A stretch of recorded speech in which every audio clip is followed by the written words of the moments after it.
causing terror does not make an attack terrorism. In the aftermath of a horrific van attack that killed 10 and injured 14 on the streets of northern Toronto, that may be a contentious point to make, but it's one experts say is critical. A now-deleted Facebook post appears to link suspect Alec Manasjian with the misogynistic incel movement, but experts aren't sure this connection with an online, alt-right, subculture group puts the attack within the modern definition of terrorism.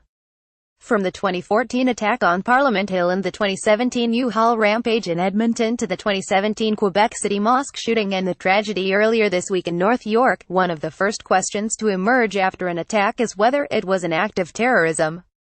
Read more, what we learned from Alec Manasjian's incel-linked Facebook page, and what we'd like to know. While terror is often a byproduct of such violence, actually making the decision to call something terrorism comes down to a much broader set of factors that must be considered. The thing that really differentiates an act of terrorism from other kinds of violent actions is it's done quite clearly for some kind of political, religious, or ideological reason, said Lorne Dawson, co-chair of the Canadian Network for Research on Terrorism, Security and Society. It's the tie-in to some kind of ideology that's crucial. Watch below. Toronto van attack suspect linked to misogynistic incel movement. In the past, attacks that officials have deemed to be acts of terrorism have frequently been those committed by Islamist extremists, such as the 2001 9/11 attack, the 2009 Fort Hood shooting and the 2013 Boston Marathon bombing.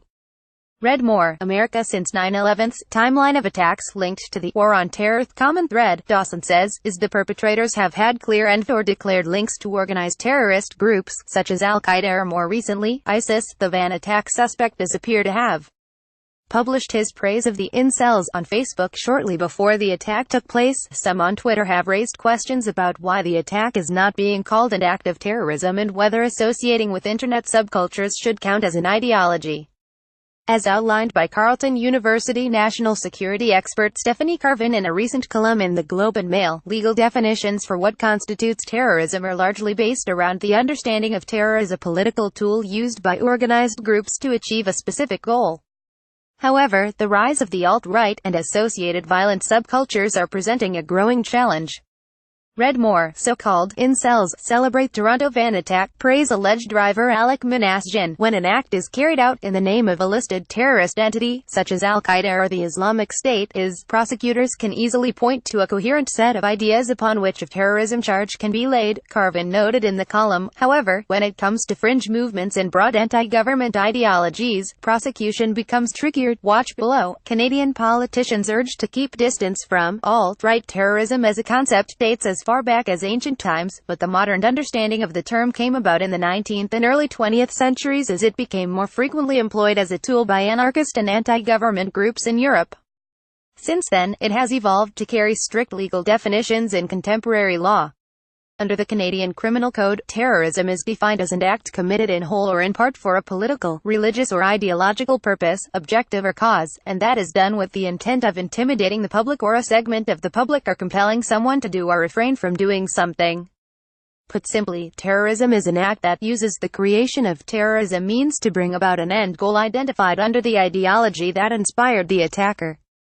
When a clear end goal is not known, it is not possible to accurately describe something as terrorism.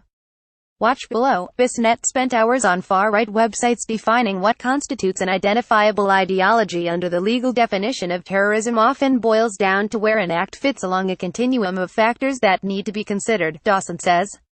He noted while the suspect in the van attack appears to be linked to a subculture of the alt-right, the lack of connection to any established group or organized movement with a stated agenda makes it questionable to suggest such a reported point of view could be considered an actual ideology. So it becomes a judgment call, but it's not really a fully worked out, coherent set of ideas about the transformation of all of society or, change of some major component of society.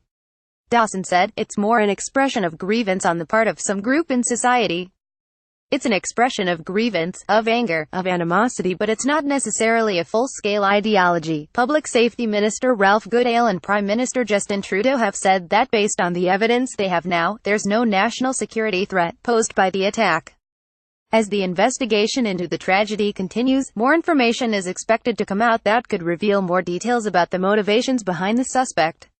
For now, though, officials and experts seem to agree there is no evidence that The attack meets the legal definition of terrorism, despite the feelings of terror it may have caused, but what to do about how to meet the challenges posed by violence in the alt-right remains an open question.